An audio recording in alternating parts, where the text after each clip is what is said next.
আজকের দুনিয়ায় ৭০০ কোটি মানুষের জীবনেই এক অপরিহার্য অনুষঙ্গ চা। চীন দেশে চায়ের শুরুটা হলেও বাংলার এ জনপদে প্রাকৃতিকভাবে চা গাছের সন্ধান পাওয়া যায় সিলেটের জঙ্গলে। খুঁজে পেয়েছিলেন এক ইংরেজ মেজর। এরপর সুরমা ভ্যালিতে চা চাষের শুরুটা ব্রিটিশদের হাত ধরেই।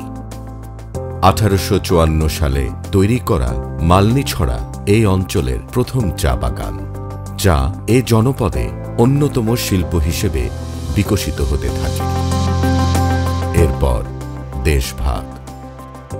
পশ্চিম পাকিস্তানি শাসকেরা পূর্ব পাকিস্তানের গুরুত্বপূর্ণ এ শিল্পখাতকে যথেষ্ট অবহেলা করে। 1954 সালের নির্বাচনে যুক্তফ্রন্ট ক্ষমতায় আসে। শিল্পমন্ত্রীর দায়িত্ব পান জাতির পিতা বঙ্গবন্ধু শেখ মুজিবুর রহমান, আর তার উদ্যোগেই এই শিল্পে পরিবর্তনের সুবাতাস লাগে। এ সময় চা বোর্ড পুনর্গঠন করে সভাপতির দায়িত্বও নেন বঙ্গবন্ধু শেখ মুজিবুর রহমান। চায়ের রাজ্য বলে পরিচিত এই শ্রীমঙ্গলে 1957 সালের 28 ফেব্রুয়ারি বঙ্গবন্ধু পাকিস্তান চা গবেষণা স্টেশন প্রতিষ্ঠা করেন। চেয়ারম্যান হিসেবে বঙ্গবন্ধু শেখ মুজিবুর রহমান এই চেয়ারে বসে অফিস করতেন। তিনি এ শিল্প ও শ্রমিকদের কল্যাণে নানামুখী পদক্ষেপ নেন। বৈজ্ঞানিক গবেষণার মাধ্যমে উচ্চ ফলনশীলতা, গুণগত মান বৃদ্ধি, চা শিল্পের উন্নয়ন ও উৎকর্ষে বিজ্ঞান ভিত্তিক পরামর্শ এবং গবেষণালব্ধ প্রযুক্তি চা শিল্পে প্রয়োগ করার লক্ষ্যে এই প্রতিষ্ঠানের যাত্রা শুরু।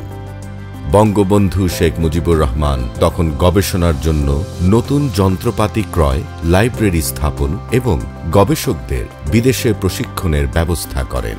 বঙ্গবন্ধু ভারত থেকে টিভি ক্লোন সংগ্রহ, গবেষণার জন্য প্রায় 82 একর জমি অধিগ্রহণ, গেস্ট হাউস নির্মাণ এবং লাইব্রেরির জন্য ভারত, শ্রীলঙ্কা ও পূর্ব আফ্রিকা থেকে বই, জার্নাল ও গবেষণা রিপোর্ট সংগ্রহ করার ব্যবস্থা করেন। গবেষণা কেন্দ্রের বিজ্ঞানীরা যাতে বাগানে গিয়ে সরেজমিনে দেখেন এবং পরামর্শ দেন, বঙ্গবন্ধু সেই ব্যবস্থাও করেন।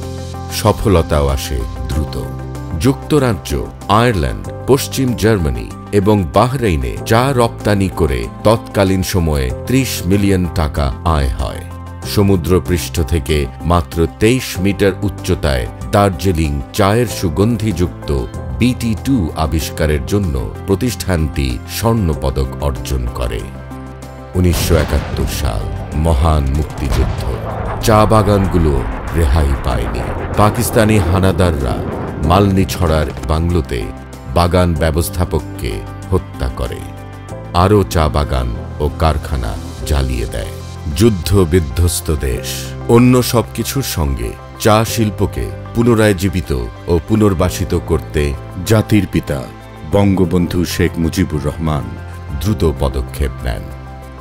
বঙ্গবন্ধু চা বাগানগুলোতে নগদ ভর্তুকি, কম মূল্যে সার সরবরাহ, 30 লক্ষ টাকার নতুন যন্ত্রপাতি ক্রয়, বাগান মালিকদের 100 বিঘা পর্যন্ত মালিকানা সংরক্ষণ, দ্রুত চা বিক্রির জন্য চট্টগ্রাম অকশন সেন্টারকে নিয়মিতকরণ, চা সংসদ কার্যকর করা এবং সহজ শর্তে ব্যাংক ঋণের ব্যবস্থা করেন।